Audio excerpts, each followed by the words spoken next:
Hola, muy buenas para todos y desde ya muchas gracias por el tiempo y la atención que le estás dedicando a estos encuentros germanos. En esta ocasión vamos a hablar del hongo cándida y vamos a ponerlo como ejemplo para poder tener más clara la cuarta ley biológica.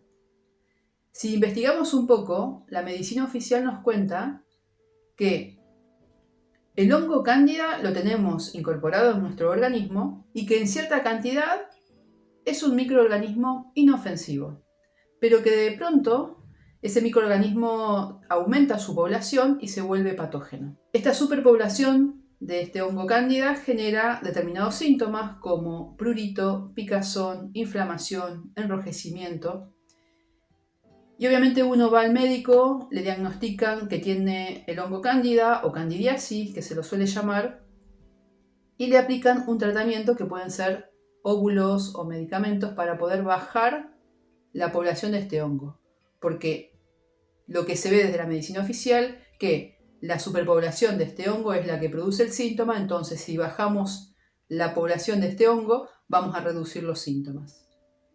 Esa es una mirada. Ahora, ¿qué nos dice la ciencia curativa germánica?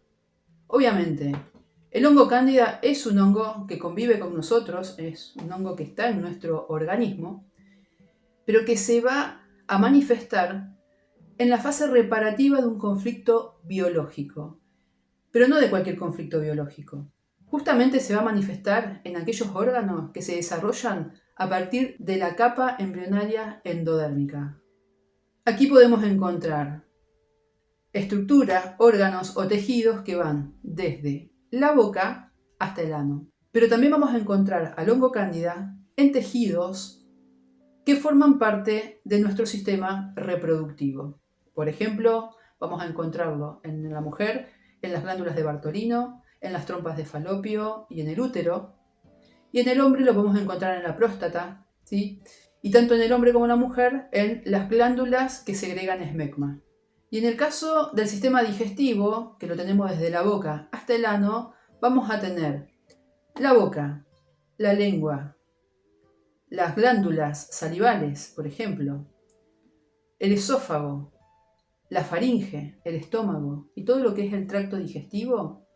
En todo ese trayecto vamos a tener al hongo cándida a disposición para la fase resolutiva de cualquiera de los programas biológicos que activemos en la parte endodérmica de cualquiera de esas estructuras.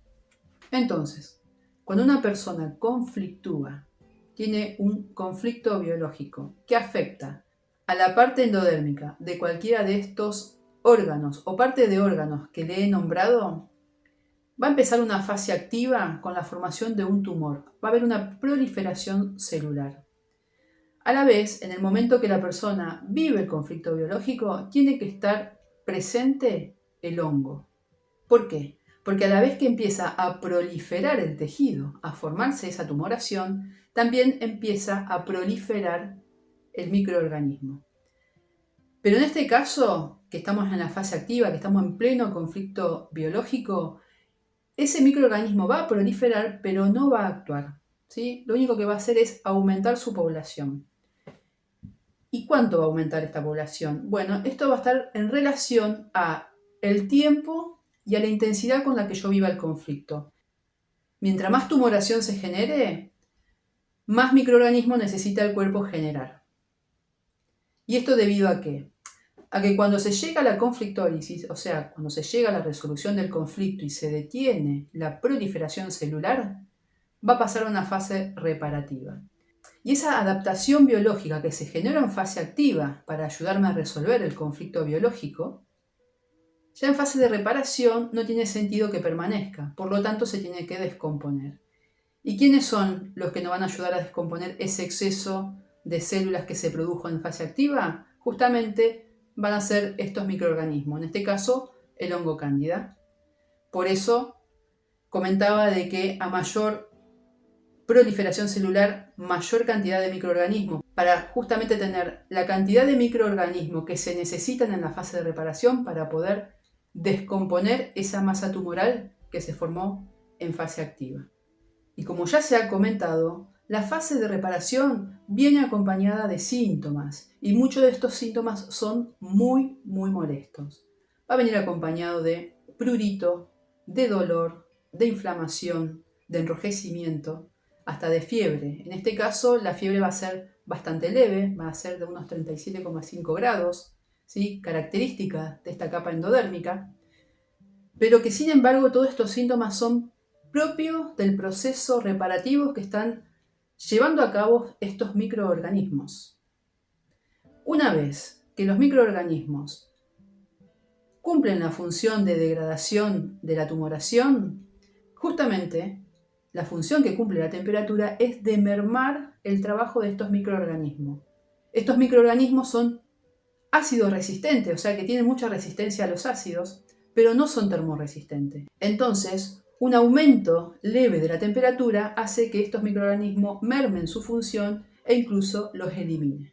Y acuérdense también de que estos microorganismos no van a actuar si no tienen un comando cerebral. Por eso, en fase activa se reproducen, pero no actúan. Ellos van a actuar cuando, una vez resuelto el conflicto, el cerebro envía un comando de acción para que estos microorganismos comiencen su acción reparativa. Es así que estos microorganismos no se mandan solos, siempre van a actuar en función de recibir o no un comando de acción que viene justamente de nuestro cerebro. Específicamente del tronco cerebral, que es la parte de nuestro cerebro que está controlando todas estas estructuras. Podemos dar un ejemplo concreto y que es algo que se ve muy frecuentemente, es la candidiasis vaginal. Cuando una mujer presenta el diagnóstico de candidiasis vaginal es porque está en algún conflicto de no poder atrapar el bocado reproductivo o no poder deshacerse de un bocado reproductivo. Y en este caso pueden ser varias las estructuras que se estén adaptando. Puede ser la parte endodérmica de las trompas de falopio, la parte endodérmica del útero o las glándulas de Bartolino, por ejemplo. Entonces, cuando la mujer está en conflicto, o sea, tiene un conflicto de no poder atrapar o no poder deshacerse de un bocado reproductivo, va a empezar una tumoración en estas estructuras. O sea, una vez que la mujer resuelve su conflicto de no poder atrapar su bocado reproductivo o no poder deshacerse de un bocado reproductivo, esa tumoración se va a detener y los hongos que se han producido en fase activa junto con la tumoración van a empezar a actuar a partir de un comando que le envía el cerebro. Va a empezar una descomposición, una caseificación de esta tumoración y ahí vamos a empezar a sintomatizar con prurito, con dolor, con picazón, con inflamación y hasta con un flujo que puede ser purulento y hasta con un olor bastante desagradable, pero que es justamente el producto de descomposición de las células tumorales. Sin embargo, el diagnóstico es de candidiasis vaginal, pero la vagina no está involucrada en estos conflictos. La vagina es el canal por el cual se expulsa el desecho que producen estos microorganismos al descomponer esta tumoración. El tema es que en la vagina vamos a estar sintiendo toda la sintomatología, justamente por el grado de sensibilidad que tiene la vagina. Pero la vagina no es el problema, ¿por qué? Porque en la vagina no tenemos estructuras que provengan de la capa endodérmica. Lo que tenemos en la vagina es una mucosa que recubre el interior del conducto vaginal, pero que esa mucosa proviene de la capa ectodérmica. Y ahí es donde se va a percibir la mayor cantidad de síntomas que tenemos en un diagnóstico de candidiasis vaginal. Desde ya agradezco nuevamente tu atención y tu tiempo. Pura vida para todos ustedes y nos vemos en el próximo encuentro germano. Chao, chao.